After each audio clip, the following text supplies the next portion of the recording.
নমস্কার বন্ধুরা, আজ আমি তোমাদেরকে দেখাবো খরগোশকে গরমে কোথায় রাখবেন এবং খরগোশ কোথায় থাকতে ভালোবাসে।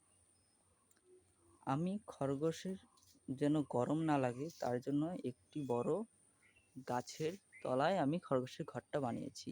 এখানে আমি খরগোশের ঘরটা বানিয়েছি এবং খরগোশগুলো এখানটাতে ভিতরে আমি ওদেরকে ঘর বানিয়ে দিয়েছি। এই ঘরের ভিতরে থাকে। এখন আমার কাছে মোট খরগোশ আছে 8টা। আমার কাছে ছিল 21টা, আরও বাকি খরগোশগুলো আমি বিক্রি করে দিয়েছি। বাড়ির থেকে এসে অনেক মানুষই কিনে নিয়ে যায়। আজ কথাটি হলো গরমে খরগোশকে কি খাওয়াবেন, তারপর কিভাবে রাখবেন, কি খরগোশরা ভালোবাসে গরমে। খরগোশরা ভালোবাসার মতন খাদ্য হলো গরমের মধ্যে ঘাস। ঘাসে অনেকটাই জল থাকে, প্রায় 70% জল ঘাসে থাকে এবং নানান খাদ্য থেকে বেশিটা জল পাওয়া যায় না। এখন আমার খরগোশগুলো রেস্ট করছে এখানে, কারণ এখন প্রচুর গরম পড়েছে। এখানে ঘাস দিয়েছি কিন্তু ওরা রেস্ট করছে। এবং খরগোশকে যদি আপনি গরমের মধ্যে ভালো রাখতে চান তাহলে আপনাকে খরগোশকে জল দিতে হবে। আপনি খরগোশকে জল দেবেন। এবং আমি এখানে ভাত দিয়েছি কিন্তু ওরা ভাত খাচ্ছে না, কারণ এখন প্রচুর গরম এবং ওরা গরম লাগলে ওরা বেশিরভাগ মাটির তলায় গর্ত করে। আমার এই খরগোশটি মাটির তলায় গর্ত করেছে। আমি গর্তটি দেখাচ্ছি।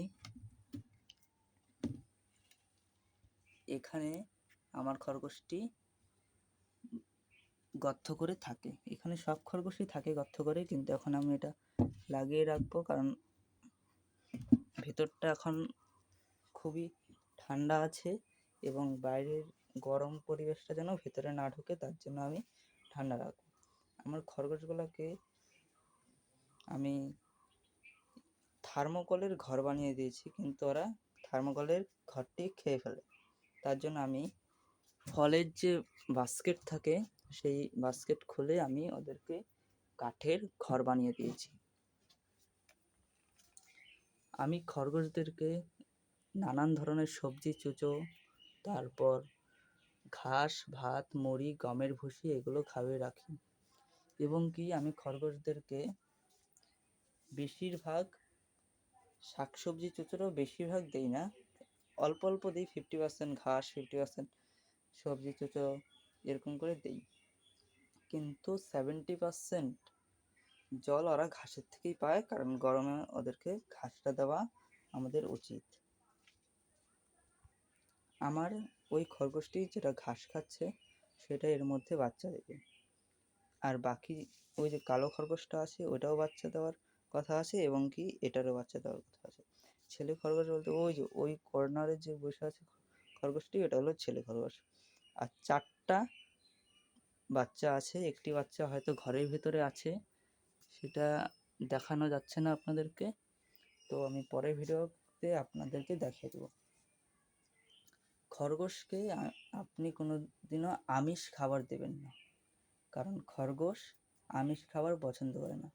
এটি কোনো মাংসাশী প্রাণী নয়, এটি একটি বন্য প্রাণী যা ঘাস, পাতা, লতা খেয়ে ওদের জীবন বাঁচিয়ে রাখে।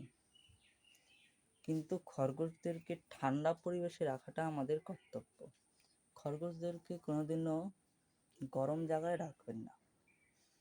হ্যাঁ, যদি বেশি প্রচুর ঠান্ডার দিন হয় তখন আমি এদিকটাতে কাপড় দিয়ে পাটের বস্তা দিয়ে আটকে দিই, যেন ভেতরে ঠান্ডা প্রবেশ না করতে পারে, ভেতরটা যেন গরম থাকে।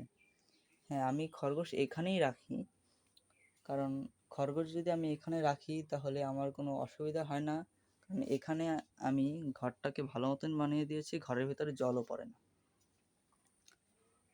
এই খরগোশগুলোকে আমি রাত্রেবেলা মাঝে মাঝে ঘরে নিয়ে রাখি, কারণ রাত্রেবেলায় অনেকে বলে যে রাত্রেবেলা ঘরে রাখবেন তাহলে ভালো হয়, কিন্তু আমি ঘরে রাখি না, কিন্তু মাঝে মাঝে নিয়ে রাখি।